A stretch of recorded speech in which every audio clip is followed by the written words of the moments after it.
Amor?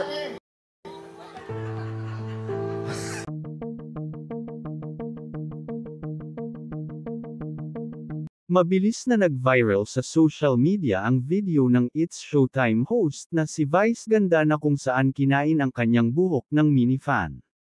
Ang naturang video ay ibinahagi sa YouTube channel ng ABS-CBN Entertainment na kuha sa isang episode ng It's Showtime segment na, Especially for You.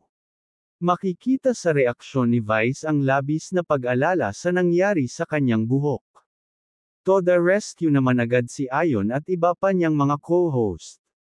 Sa kabila ng nangyari at kahit hindi pa natanggal ang kanyang buhok ay itinuloy pa rin ni Vice ang pag-interview sa mga participant.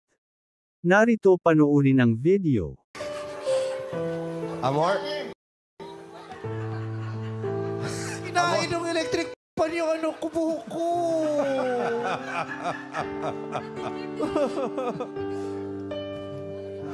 Buti hindi natanggal sa...